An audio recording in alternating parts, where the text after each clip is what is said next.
وہ کہنے لگے اگر حدیث میں دکھا دو کہ نبی کی زبان مبارک پر علی ولی اللہ کا کلمہ جاری ہوا، کبھی سرکار نے یہ ترکیب بھی بولی ہو، عربی زبان کا یہ جملہ علی ولی اللہ، اگر نبی کی زبان مبارک پر یہ جملہ آیا ہو میں شیعہ ہو جاؤں گا۔ تو ہمارے ایک عالم دین نے جناب عبداللہ جروار صاحب نے، ابھی زندہ ہیں، بزرگ ہیں، انہوں نے روڑی میں مناظرہ قبول کیا، روڑی میں مناظرہ ہوا، اور اہل سنت کی کتاب ہے، بچے نام نوٹ کریں، فرائض الصمتین، علامہ الجوینی کی کتاب، سینکڑوں سال پرانے سنی محدث، سنی عالم دین، ہمارے عزیز، ہمارے بھائیوں کے عالم دین۔ سنی ہمارے بھائی نہیں ہیں، سنی ہماری جان ہے۔ آیت اللہ سیستانی فرماتے ہیں سنیوں کو بھائی نہیں بولو، سنیوں کو اپنی جان بولو۔ صلوات پڑھ لیں ذرا محمد و آل محمد پر۔ اللہ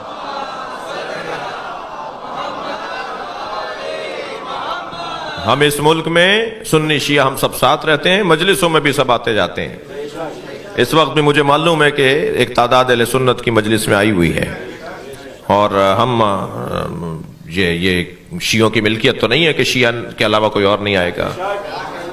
عزاداری امام حسین کی عزاداری شیعوں کی ملکیت نہیں ہے، امام حسین کی عزاداری شیعوں کی ملکیت نہیں ہے، شیعہ مالک نہیں ہے عزاداری کے، شیعہ امام حسین کی عزاداری کے نوکر ہیں، اور نوکروں کو اپنی اوقات میں رہنا چاہیے، مالک کے مہمانوں کا خیال کرنا چاہیے۔ جو بھی فرش عزائے حسین پہ آ کے بیٹھا ہے وہ امام حسین کا مہمان ہے، اور مہمان کا خیال رکھنا میزبان کے نوکروں کا کام ہے۔ تو ہمارا کام ہے کوئی سنی آ کے بیٹھے اس کا زیادہ خیال کیجیے گا۔ ایک جوان ہے وہ تشیع کی طرف راغب ہو رہا ہے، سمجھ رہا ہے، پڑھ رہا ہے، نام بھی اس کا ابو ہریرہ ہے، جی وہ آتا ہے بابل میں، تم جانتے ہو۔ تو وہ کہنے لگا کہ میں پچھلے سال مشی میں گیا، مشی اور مشی یہ لفظ صحیح کیجئے، مشی لفظ ہے، صلوات پڑھیں ذرا محمد بھائی، اللہم صلی علی۔ تو وہ کہنے لگا کہ میں مشی میں اپنے شیعہ دوستوں کے ساتھ جا رہا تھا، تو ایک جگہ ایک شوارما تقسیم ہو رہا تھا، اور ایک لبنانی جو ہے وہ بانٹ رہا تھا تبرک، جگہ جگہ تبرک تقسیم ہو رہا ہوتا ہے، آپ گئے ہیں۔ تو کہنے لگا میرا دل کر رہا تھا یہ کھاؤں، مگر رش اتنا تھا کہ میرا مجال ہی نہیں تھی، کہ اور ہمیں آگے بھی بڑھنا تھا، ہمارا قافلہ، ہمارا گروپ آگے نکل جاتا۔ تو میں نے اپنے دوست سے کہا کہ کیا کروں، یہ تو مجھے نہیں مل سکے گا، یہاں تو بڑا رش ہے۔ تو کہنے لگا میرے دوست نے مجھے کہا کہ دور سے کھڑے ہو کے کہا انا سنی۔ پہلے تو اس نے کہا بھائی کیوں، مجھے کیا، کہنے لگا کچھ نہیں ہوگا، تم کر کے دیکھو۔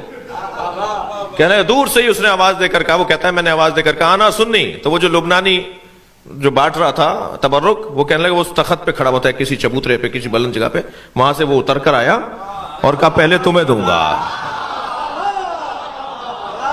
تو اگر کبھی ہمارے مجلس میں کوئی غیر شیعہ آ کے بیٹھے تو میں اپنے جوانوں سے گزارش کر رہا ہوں، نیاز آپ بعد میں کھا لیجئے گا، اسے پہلے کھلائیے، اس کا خیال پہلے کیجئے۔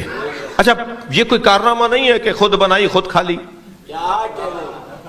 کارنامہ تو یہ ہے کہ آپ انہیں کھلائیں جو نہیں کھاتے۔ پڑوس میں بھی بھیجیے، امام بارگاہ کی 4-6 گلیاں جتنی بھی ہیں نا، سارے امام بارگاہ کے پڑوسی ہیں، تو نیاز بھیجیے، اگر لوٹا دیں تو ناراض نہ ہوں، دوبارہ بھیجیے گا، دوبارہ بھی لوٹا دیں تو ناراض نہ ہو، اس لیے کہ یہ آپ کا اور اس کا مسئلہ نہیں ہے، اس کا اور حسین کا مسئلہ ہے۔ مولا خوب جانتے ہیں کہ کیسے اپنے چاہنے والوں میں اضافہ کرنا ہے۔ مجھے تو نہیں لگتا کہ تیسری دفعہ سے زیادہ مسئلہ بنے گا، اب تیسری دفعہ ان کے یہاں سے نیاز آئے گی، ہم بھی نیاز کرتے ہیں۔ اتنی سی ٹیبلٹ میرے سر کا درد دور کر دیتی ہے، حسین کی نیاز اثر نہیں کرے گی، حسین کا شربت اور شبیل اثر نہیں کرے گا۔ ان ساری چیزوں کے اثرات ہیں، جو حلق سے اترتا ہے نا، پانی ہو یا شربت ہو یا لقمہ ہو، اس کے اثرات ہیں، اس کے اپنے اثرات ہیں۔ ویسے اللہ کا کام بڑا نرالا ہے، جو لوگ نیاز نظر کو نہیں مانتے، جو سبیلوں کو نہیں مانتے، جو کالے کپڑوں کو نہیں مانتے، جو قبروں پہ جانے کو نہیں مانتے، اللہ نے سب سے منوا لیا ہے۔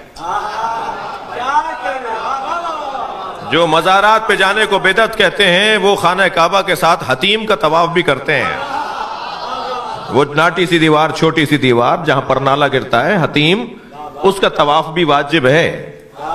کوئی شارٹ کٹ مار کے کعبے کا طواف کر لے اور اسے چھوڑ دے اس کا عمرہ باطل ہے، اس کا حج باطل ہے. اس چھوٹی دیوار کا طواف بھی کرنا ہے، وہ کعبہ تو نہیں ہے، وہ حضرت ہاجرہ اور حضرت اسماعیل کی قبر ہے. تم نہیں مانو، میں طواف کرواؤں گا. جو سبیلوں کو نہیں مانتے وہ زمزم لالا کے بانٹتے ضرور ہیں. یہ نہ مانے میں منواؤں گا. جی توجہ کر لیا آپ نے؟ تو مجھے اور آپ کو بڑے پیار سے محبت سے یہ چھوٹی چھوٹی باتیں ہیں لیکن ان کی طرف توجہ کی ضرورت ہے.